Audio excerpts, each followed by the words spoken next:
Winning the Premier League is our target, says Ruben Amorim. Clearly, guys, isn't that refreshing news? I had to get out of the comfort of the usual studio, go out, breathe it in as I enjoy the breeze, and give you my 2 cents about what exactly Ruben Amorim said as we build up to our game tonight. Now, first of all, guys, thank you so much for liking, for subscribing. I can see there is a significant increase in the number of people who like our videos. I love it because you know what? It means growth. I see new people coming on board. Welcome aboard, guys. Keep subscribing because it's all about Man United. Now, listen, I don't remember the last time a Manchester United manager came out and authoritatively stated it that our target as Man United is to win the English Premier League. Now, I know there are some of you of little faith who might be going, this guy is excited. He's getting ahead of himself. We have a long way to go. It doesn't matter, guys. For me, it's knowing the vision and the ultimate goal. That if, and you see, you know what they say, aim for the stars and I think settle at the moon or something, or shoot for the stars and settle and land on the moon. Listen, I think for me, for Ruben Amorim to come out and authoritatively make that statement, it shows a manager who believes in himself, a manager who believes in the process that is going on, a manager with a character, a manager with a personality and belief in him, in his work and what his players can achieve. For me, that's the kind of manager I want to back. And I don't care about when that he intends to do that, but of course he knows his contract is 2.5 years. So certainly his aim is to win it during those 2.5 years. That is his ultimate target. So he has set for himself a huge challenge, publicized it, knowing how big Man United is and how Man United supporters would bounce on it, and use that to judge his every game, his every decision.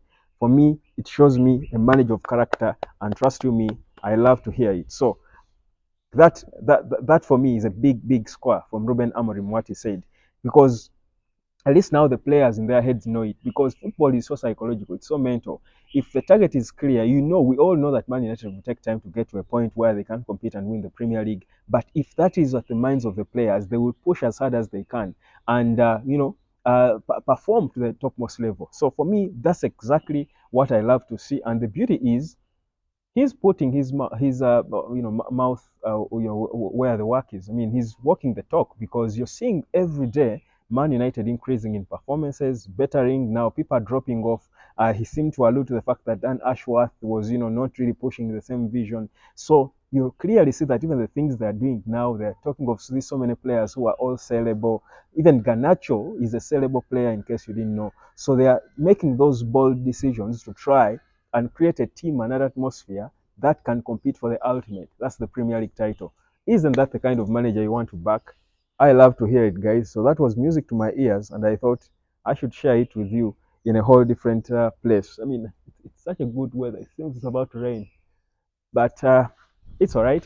Anyhow, so tonight, that's the attitude we are going to take, the swagger we are going to take to Prague when we take on Victoria Pleasant in the Europa League game, an important game. Of course, the only one player we know confirmed that will start the game is Tyrell Malaysia. I'm certain even Andre Onana will, and Nusa Al Mazraoui. Well, I'm almost getting into the starting 11. I'll tell you, Delete will start as well. I think Lisandro Martinez as well might start. I think in the middle, it's going to be Ugarte and maybe Casemiro. I'm thinking he might put Ugarte and Casemiro, or he might shock us and still play Ugarte and Kobe. No, not shock per se, but I mean, this is a guy who rotates, and the fact that Kobe was tired for quite some time in the previous game, perhaps he might want to rest him more, but I think he has recovered by now. Then I would go up top Hoyland. I would go. I think Zach could be starting. I think Ahmad must start. He said Malaysia will start on the left. I feel like it's going to be a good game where I believe United is going to pull out their character. We are going to pull out that lion in us. After those two consecutive losses, I feel like the atmosphere, the players must be hungry. They must be hungry and angry at the same time. They're bitter. They want to just send a statement, prove a point, because it was a close loss to Arsenal. It was another, almost close loss to Nottingham, just that they didn't want it because Nottingham wanted it more. So you feel like they should be hungry now and psyched up to come out there, get off the blocks fast, and make a statement victory over a minor team like Victoria Pleasant. So for Amorim, it's not about the Europa. It's just now about those each and every performance and how it improves us to get to a level where we can compete for the English Premier League. Now, in terms of signing, so for me, my prediction of the game, by the way, I think Man United will win. Of course, I'll be here before the game for a live sort of a build-up. Maybe it should be at 10. I should be live here building up to that game. But my prediction is a win for Man United, comfortable victory for Man United, a dominating victory, could be the most convincing victory by Amorim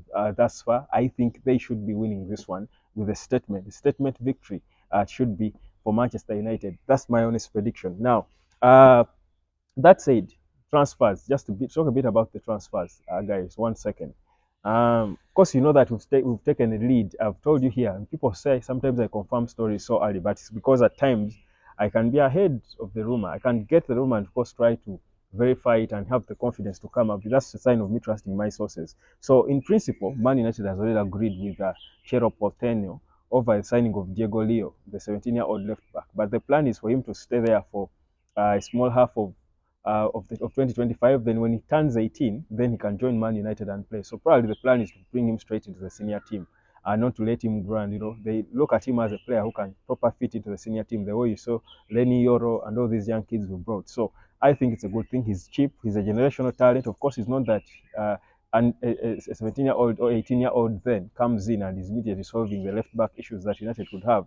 But we still have left backs there who can be ahead of him. But he's one player who certainly it's never too early for you to bring a young talent and start grooming them, is it?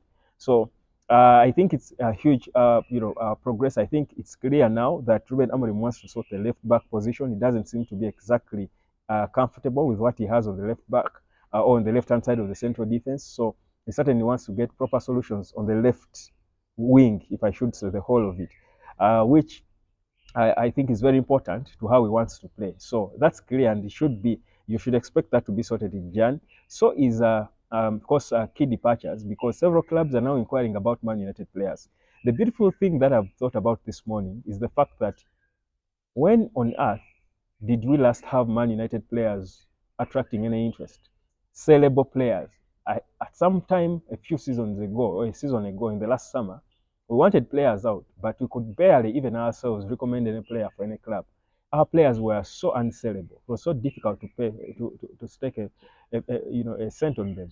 Right now, if we are getting rumors from the Daily Mail about Real Madrid wanting Alessandro Martinez, the same team wants Diogo Dalot, we know that PSG will certainly still show interest in Marcus Rashford. They haven't exactly got a replacement for Kylian Mbappe if they need anyway. So for me, it's progress. I feel like then it shows that our players at least look a little bit like elite players, that they can be flattered by interest from other clubs, which was a big issue before. So for me, it's a good thing. So expect more departures to happen. But of course, let's first deal with this enemy, the next enemy, tonight at 11. Victoria, please. And my name is Webb. Like, share, and subscribe, guys. And let me catch you later. Peace.